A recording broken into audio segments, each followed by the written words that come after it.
Listen, I'm Jen. Every couple of months, Brad Bird kind of goes viral because someone on social says, please, Hollywood, let Brad Bird out of director jail. Where are you, Brad Bird? Why can't I find you? Why have you gone away? Brad created The Incredibles. He directed maybe the best Mission Impossible movie there is. He's won multiple Oscars, Annies, and BAFTAs, but it's been like 7 years since he's directed a movie. Where has he been? Now, every time this gets mentioned, there's a ton of people that are like, oh, well, he's in director's jail because he lost Disney a ton of money on Tomorrowland, and Tomorrowland wasn't a good movie. And like, I know that a lot of people didn't like that movie, but like, I kind of liked that movie. But like, that doesn't make a ton of sense because he made, at least at the time, I don't think it's still the most profitable, but he made the most profitable Disney movie, The Incredibles 2. Okay, so like, I don't think that's why he was thrown in director's jail. All right. Typically, when a director makes a less than successful film, they have to go back to the well of the thing that put them on the map and make a sequel. For instance, that's kind of the only reason we got Terminator 2. It's because James Cameron couldn't get a big budget after The Abyss sunk in the box office. So yeah, Brad Bird made a sequel. The Incredibles 2, while not as original as his other work, still made $1.2 billion alone in the box office. So that whole thing of, oh, Disney sent him to director's jail, you know, I don't think that's true because he kind of made up for it with The Incredibles 2. Don't you think? So where is he? Before Brad Bird joined Pixar, he made one of my favorite animated movies of all time that feels like it's a Disney movie, but it's actually a WB movie, The Iron Giant. Gotta show them you're good. You are what you choose to be. I'm Superman. You know, the movie where Vin Diesel voices a character that says more than I am Groot. Now, what a lot of people don't know about The Iron Giant is it was almost a musical and a very different movie than what we got. Because at the time, Brad Bird was working for a company called Turner, trying to get his other animations off the ground. But then in the middle of all of that, WB merged with Turner, so couldn't do those projects anymore. And WB was like, hey, dude, we've got all these projects. What would you like to make? And he was like, I'm gonna make the Iron Giant. And he changed it from like a rock opera. And coming from an animation background, Brad decided to take on a part of that espresso scene where Hogarth is bouncing off the walls, which ended up being something like 35 feet of animation. Brad actually has admitted that that probably wasn't the best idea to do because he took on a whole other job while he was also directing and writing the movie. There's a lot of things on his plate, but now I know that like The Iron Giant was kind of a flop in the box office, but it was still seen as a huge success. And when Disney caught wind of what Bird was doing, they realized that they needed to have him back or else he was just going to continue making bangers for other studios. And yes, I did say back. Because you see, Brad Bird got the attention of Disney when Bird was 13 years old. He made a 15-minute tortoise in the hair animation that he then won a couple of awards for, and his parents were like, hey, you should really like send this to the people you look up to. The worst thing that can happen is they'll say no, right? So he sends it to Disney, who was actually really impressed and said, hey, open door, you can come visit, blah, blah, blah. Cut to a few years later, he had a mentorship at Disney. Then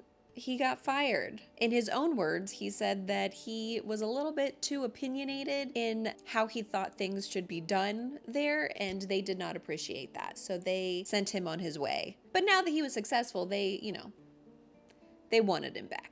And what's the first movie that he writes and directs for Pixar? The Incredibles. It's literally the best James Bond meets superhero movie ever. Supervillain, island lair, it's so James Bond coded. It also predates the MCU boom and still somehow holds up as one of the best superhero movies out there. I remember getting my dad a Mr. Incredible shirt for Christmas, and I'm pretty sure he still has that shirt to this day, and it's been like 20 years. After that, he did Ratatouille, a story about a rat cooking that somehow turned into a philosophical masterpiece about art, creativity, and who gets to decide who's allowed to be great.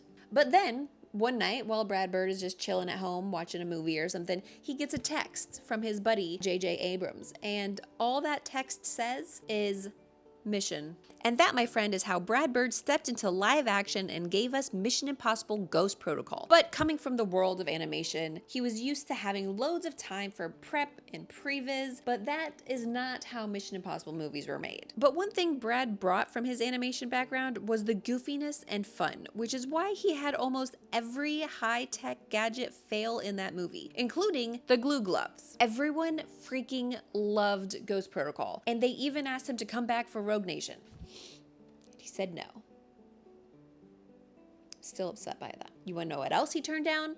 The Force Awakens. Instead, he decided to do a little movie called Tomorrowland. Released in 2015, it was ambitious and full of ideas, but it kind of crashed and burned. Didn't really land with audiences, the critics hated it, and it failed in the box office. Yeah, it's a little corny and kooky, but you know, I thought it was fun. I literally just rewatched it because I haven't seen it since the theater. How has it been 10 years since that movie came out? It literally just made my eye twitch. What is time? Anyways, I rewatched it thinking maybe I would hate it after all this time and I'd be like, yeah, no, he totally deserves to be in director jail. But no, he doesn't. It was fun. I liked it. I liked the movie. It's a cute movie about a young girl who refuses to accept that the end of the world is coming and she believes that they can fix it. And that little bit of hope is what changes grumpy old George Clooney's character into believing that there might actually be a chance for humanity after all. But because she went searching for this magical little button, she ends up at a comic book store where she's fighting robots. I thought it was pretty cool that even though it's a Disney movie, he got away with putting like a bunch of Iron Giants in there. I mean, there's also a Mr. Incredible, so that's cool too. Now, don't get me wrong, I can admit that there are some weird things about the movie, and yes, I'm talking about the weird tension between George Clooney's character and a literal child that is actually a robot, and she's like older than him, but you know, the optics, they're just not opticking, right? Like, beyond anything else, I wonder if the biggest problem with Tomorrowland isn't with Brad Bird, but with the writing, which this movie was written by Damon Lindelof. Lindelof loves throwing in random plot points that make huge plot holes. The movie reportedly cost like $180 million to make, and then it only made like $206 million in the box office, which, you know, you might be thinking, well, at least Disney made their money back, but that's not how movies work, because Disney also spent $180 million on the marketing for that movie. Now, I don't know about you, but I cannot remember one thing for the marketing of that movie. It tanked. They did not make their money back. He does Tomorrowland, it crashes and burns, and then we don't hear from him. And that's when the rumors start that he's in director jail. But then 3 years into his sentence, in 2018, Disney realized that they needed a paycheck, right? So they call him up and they're like, hey, Brad, can you please do another Incredibles? So he comes back, drops a freaking banger that makes the company $1.2 billion with a B. And yet, and even after making them all that money, somehow he disappears again. Back in director jail, maybe? He was just out on a day pass? We just haven't heard from him since. No new projects, no new movies, just radio silence. Until I recently heard that he's coming back for The Incredibles 3. But it turns out he's only writing The Incredibles 3. So that led me to say, director jail. See? Until I did a little bit of research and found out that there were just some scheduling conflicts because Brad is working on a project that he's been working on for 30 years called Ray Gun.